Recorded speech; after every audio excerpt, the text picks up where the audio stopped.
All right, welcome to the first section on Unit 9. We are moving into the unit on prosperity and depression. We'll start with the 1920s, and then the second half of this unit will be about the 1930s.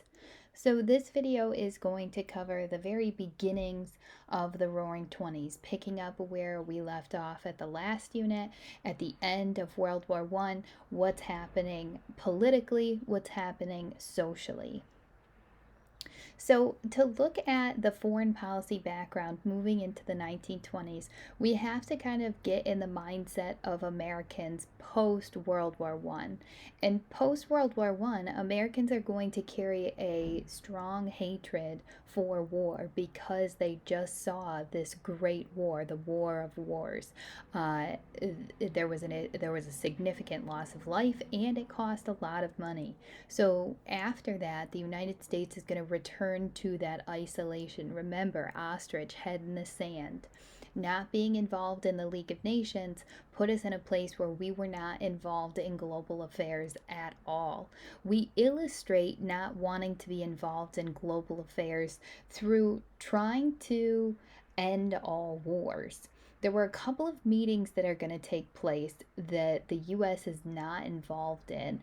One of these was the Kellogg Briand Pact, where nations are going to try to completely outlaw war. We know this doesn't work. And there's also the Washington Naval Disarmament Conference, where we have a meeting of world leaders trying to limit the construction of warships to avoid an arms race.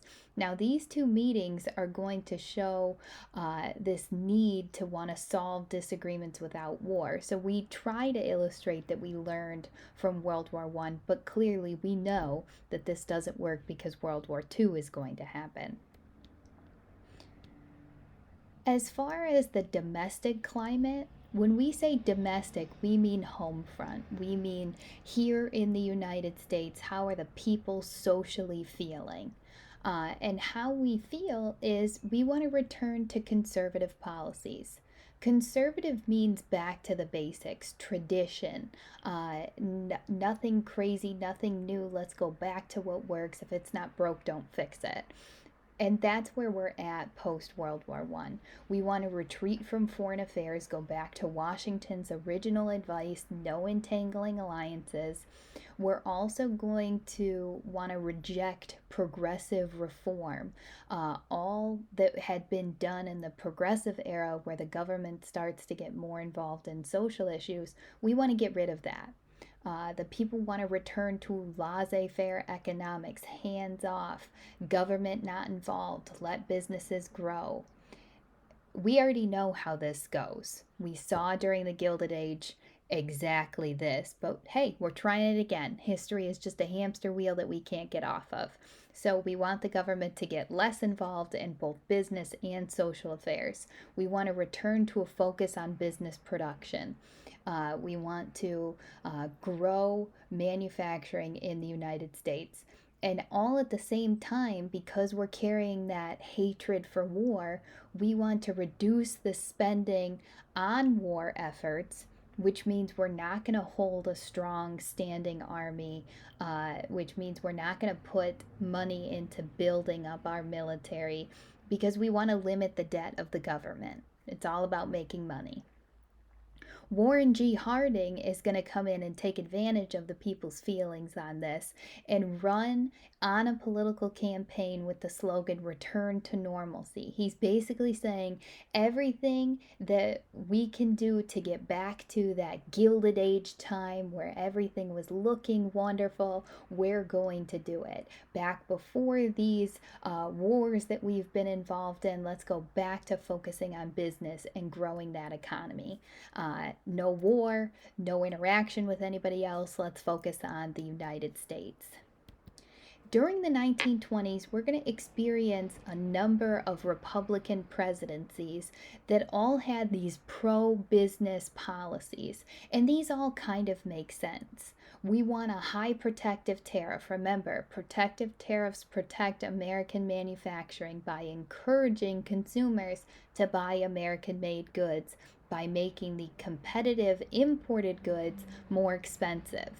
We also want a less progressive tax policy during these Republican presidencies, which means that we want to get rid of that graduated income tax, that idea that the more you make, the more you pay. No, we want to get rid of that. Make the rich pay less, don't make them pay more.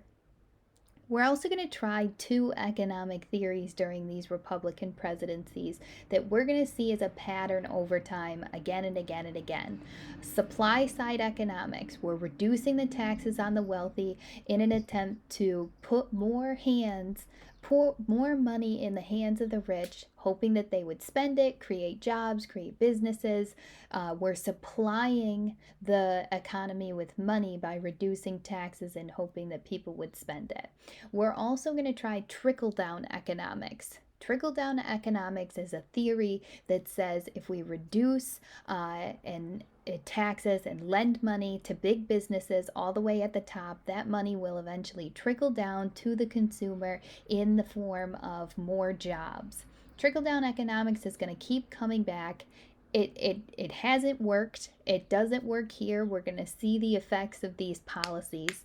But what this overall equates to, what it makes us think of, is a government returning to laissez-faire practices. We're ending the trust-busting era that had been created by the progressive era. So during these Republican presidencies, they're going to push hands off, encourage business to grow, encourage the wealthy to grow their wealth in whatever way they can possible. And this is the ideas behind the Republican presidencies of the 1920s. Now, the first Republican presidency that we have to look at in the 1920s is going to be Warren G. Harding. He's going to be president from 1920 to 1923. He originates as a Republican Ohio State senator. He is going to support those high tariffs. Remember, pro-business. He opposes the League of Nations. Remember, his slogan is "Return to Normalcy." He wants to return to a time where we were not involved in foreign affairs. His running partner will be Calvin Coolidge, who will become very important to us in a minute. When Coolidge and Harding run, they run against James Cox, a name that you don't need to remember, but they also run against Franklin Roosevelt. That name is going to become important to us. Like I said, the slogan is "Return to Normalcy," telling people we can have a new normal after this world war. Harding is going to be a very personable guy. He conducts what we call a front porch campaign. And you can see from the picture down at the bottom, he quite literally is giving speeches from his front porch. He makes himself look like a common man, talking to the common man in a normal way, in a comfortable way, talking to the people. This is very Jacksonian democracy, talking to the common person who actually matters when it comes to politics. In this election, where women are going to be able to vote for the first time, remember, 19th Amendment passes in 1920, Harding is going to win the popular vote by 60%, illustrating the people's want to get back to normal. But Harding is going to prove that he isn't that all that he had promised. He's going to have a couple hiccups. The first hiccup is his Ohio gang. Remember, I said he was a senator from Ohio. When he gets into the White House, he surrounds himself with friends and political allies. Again, I'm getting Jackson vibes here. These friends and political allies are going to become members of his cabinet. You can see the pictures here. The most powerful gang of all time may have been the one that took over the government in 1921, the Ohio gang. The members of this Ohio gang are going to abuse their positions of power. I'm going to give you an example of that in just a second. And when they abuse their positions, they betray the public's trust. And this presidency is going to begin a time where the relationship between the people and the government is going to start to go downhill.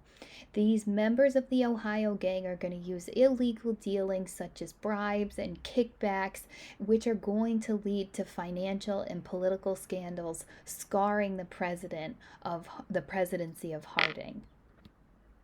One of these examples of the Ohio gang taking advantage of their powerful position is going to be the Teapot Dome scandal.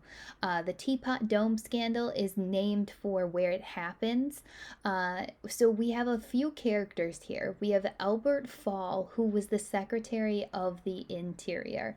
And what that means is, like, if you have an interior designer, they're looking at the inside of your house. The Secretary of the Interior is in control of the inside of the United States. All the natural resources inside the United States falls into this cabinet position's control.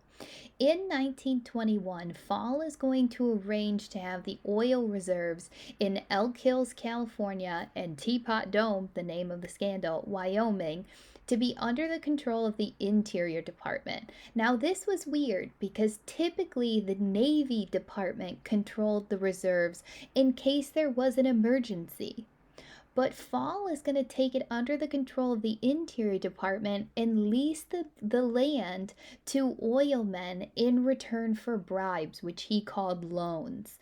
What he does in that process of giving this land and essentially the oil to these businessmen is neglecting the Navy, who would have used that oil, those reserves, for emergencies. It won't be until 1924 that the Senate investigates and finds Fall guilty of misuse of power, sending him to prison. But this is just one of those ways that somebody, a position of power, took advantage of his position and saw an opportunity to make money illegally and do so. Just one of the examples of the Ohio gang taking advantage of their power. Now, Harding, you notice that his presidency goes from 1920 to 1923, not a full 4 years, because Harding is going to go on this cross-country tour to promote his policies as president to the people to gain support. And while he's out on tour, he's going to become ill and die of a heart attack. When he dies of a heart attack, the Teapot Dome scandal comes to light, and it really scars the presidency of Harding, somebody who the people really liked and respected and saw as a person rather than just a leader. With the Teapot Dome scandal, it changes the view of their beloved president. We see that there were cracks in the foundation of this presidency, and Harding's presidency is going to be forever known for this scandal. The people begin this time where they start to distrust the government because of these abuses of power that were really looking out for making money and big business rather than the common man, which was what Harding was supposed to be all about from the beginning. Now, next time we come together, we're going to continue this talk on the politics and economics of the 1920s, because that's where what we're doing is setting up the transition into the 1930s. Don't forget about your homework tonight. Any questions, let me know.